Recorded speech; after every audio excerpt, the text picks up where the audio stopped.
මේ සම්බන්ධයෙන් පක්ෂය ඇතුලේ කතා ඒක තමයි පක්ෂයේ කිසිසේත්ම තීරණයක් අරගෙන නැහැ.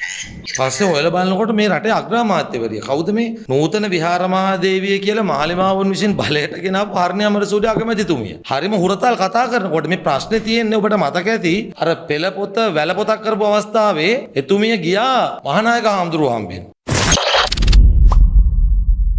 News 1 රූපවාහිනී නලපද්දී විශේෂයෙන්ම මේ සිරස ආයතනයේ වැඩසටහනක් නරඹනකොට මම පොඩ්ඩක් වෙන වැඩක ඉන්නක මට ඇත්තටම මේක අහන්න ලැබුණේ. මම බැලුවා මේ අපි කුඩා කාලේ හපන් පැදුර කියලා වැඩසටහනක් තිබුණා ජාතික නාලිකාවක ළමා වැඩසටහන. එතන ඊට පෙර පරම්පරාව ඔය ළමා පිටිය වගේ දේවල් මේ රේඩියෝ එකේ අහලා ඇති. මේ බබෙක් කතා කරනවා වගේ සද්දයක් මට ඇහුණා. දන්නේ නැහැ, දැනගෙන හිටියේ නැහැ, ඇහුනේ නැහැ. ඒ නිසා මුකුත් කියන්න බැහැ. මේකෙදි මේ නිවේදිකාව අහනවා අර ටිල්වින් සිල්වා මහත්මයා මේ පස්සේ දන්න මම දේශපාලන වැඩසටහනක් කියලා. ඊට පස්සේ මම බැලුවා අරගෙන. ඊට පස්සේ මම සමාජ මාධ්‍යවලත් බැලුවා මේක ඇත්තටම වුණාද මේක එඩිට් එකක්ද බොරුවට මේ පහස කරන්න හදපු මේ රටේ අගමැතිතුමියට අපේ ජනරජය කියලා. පස්සේ බලනකොට මේ අහනවා නිවේදකතුමිය මේ ටිල්වින් සිල්වා මහත්මයා මේ ප්‍රකාශ කරලා තිබෙනවා පළාත් සභා මැතිවරණය සම්බන්ධව මෙහෙම තියන්න බෑ සල්ලි ප්‍රශ්න තියෙනවා අනම්මනම් කියලා. ඒක ඔබතුමිය මොකද කියන්නේ කිව්වම මම ඒක දන්නේ නැහැ කියලා මේ වගේ උත්තරයක් දෙනවා. ඒක ප්‍රතික්ෂේප කළා. ඇත්තටම මොකද මේ සිද්ධ වෙලා ඒ ප්‍රකාශ දෙකම මම ඇත්තටම ඇහුවේ නැහැ. මම වාර්තා දැකලා තියෙන්නේ. ඉතින් මම දැන් හරිම පරිස්සම් වෙනවා වාර්තා මත තව කමෙන්ට් කරන්න. මොකද බොහෝ වෙලාවට වාර්තා නිවැරදි නැහැ. අයියමතද මේ සම්බන්ධයෙන් පක්ෂය ඇතුලේ කතා ඒක තමයි පක්ෂයේ කිසිසේත්ම තීරණයක් අරගෙන නැහැ.